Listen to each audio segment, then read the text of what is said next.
For the last 3 months, the COVID crisis has really shined a light on the heroes on the front line saving lives, and you're about to meet one of them. I want to say to all my EMS brothers and sisters, not only in New York City, but in this country and around the world, I know you're tired. I know you're exhausted. I know you don't know what's coming next and you're answering call after call. But in the world's greatest time of need during a global pandemic, EMS is there for them. The world is watching. That's right. Lieutenant Anthony Almojera has been a paramedic for 17 years, but he says what he has seen over the last 13 weeks will never be erased. He joins me this morning to share his incredible story. So thank you so much, Anthony, for what you do and for waking up early with us on your day off, a well-deserved day off. And so you've been working on this pandemic since it began in early March, every single day. I have to ask first and foremost how you're holding up this morning. I'm tired, I've been fortunate to get a few days off here and there, but we went from COVID to Kevlar with as you can see in the photo you showed, we were still dealing with aspects of the pandemic. And at this present moment, I have 2 EMTs at my station who have tested positive, who were out sick from coronavirus. Right. And now, as you see in the photo there, we're dealing with the protesters and some of the stuff happening in the streets. So it has certainly it's been a lot to juggle. Certainly been a lot to juggle. You know, you're no stranger to the PIX11 News. Early in our coverage, you spoke to my colleague James Ford outside of Elmhurst Hospital. So take me back to the early days of the pandemic, right? And talking about March and what you were seeing as the weeks went on there. So we started noticing the calls in the middle of March. Calls that didn't make sense medically somewhat. They were a disconnect, somebody talking with a low O2 saturation. And then the messages we were getting, not only from the federal government, but from Mayor de Blasio, were so conflicting and confusing. Go to the movies, it's a hoax, et cetera, et cetera. So the city was still operating as normal, but in 911, we started noticing these calls and the call volume starting to creep up, and people presenting with these symptoms, atypical medical presentations. So, and then in March 20th, 21st, it was an explosion. 6,500, 7,000 calls every day for weeks on end. It was chaotic and confusing. There was a lot of mixed messaging, but the EMTs and medics, who unfortunately, due to so many issues we have as far as pay and benefits, really did a phenomenal job. You did. In spite of the inexperience. And I'll get to that pay disparity in a second, because I want to talk about what you do on the side as well. But your station's based in Brooklyn's Chinatown. Tell me about your experience when you responded to calls in communities of color, right? We saw that it was the higher numbers of calls were coming from those communities. And then juxtapose that with what you were seeing when you got calls in wealthier areas as well. So the fire department and EMS obviously respond citywide.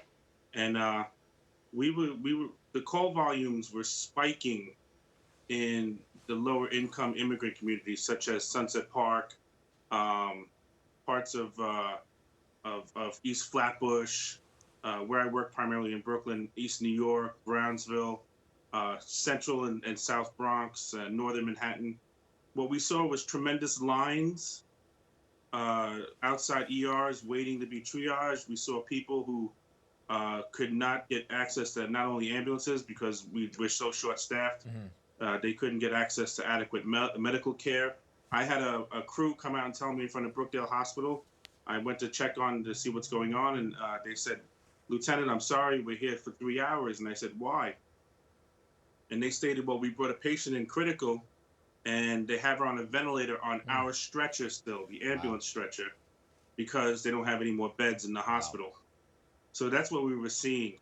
And if you juxtapose that with some of the things that were happening, let's say on the Upper East Side or some of the more to-do neighborhoods, not that they weren't affected by coronavirus. Right. But, you read the stories. I believe the stories on PIX here, too, where, they're decamping and going to their homes upstate or to the Hamptons. There was an article about the Hamptons. Right. And the people of EMS, it's tough because we live in these same neighborhoods. The EMS is reflecting in our communities. We're 54% minority with 38% women. Um, so And we're seeing, and then we're going home to the same neighborhoods we're working in, yeah, and and it really played a big toll. let me tell you, I can't express my gratitude for what you and your colleagues do every single day.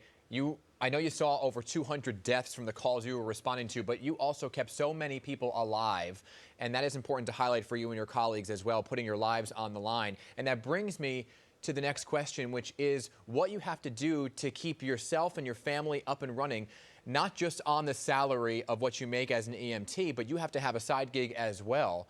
And so tell me a little bit about that. So when you call 911, you get a choice of three, right? You get fire, PD, EMS. But this city doesn't consider EMS as a viable choice. Last year, the mayor said, well, we appreciate what they do, but they're different. As you can see, during this pandemic, we're no different. I work two side jobs. I have people I work with who drive Uber. They work in grocery stores. We lost 68% of our workforce in the last 4 years alone. 75% have less than 5 years. In the medical field, experience matters. But these people are coming on and they're leaving because they get paid $35,000 Right. less on average compared to their 911 counterparts in fire and PD. So yeah, it's tough. You know, you're watching people come into work and they're working all these crazy hours, they're dealing with a pandemic, stressing because they can't afford to get sick. We only get 12 sick days a year. So they're stressing that Yeah. if they get sick with corona, they can't not only work this job and work overtime because we have to, they have to stop working the other jobs. The stress of my own. Of course. I'm single, I don't have children, and I'm working 3 jobs to make it in this city.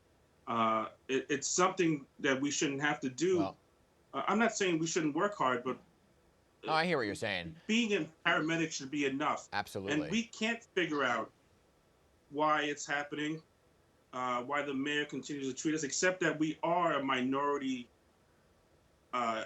minority-based service.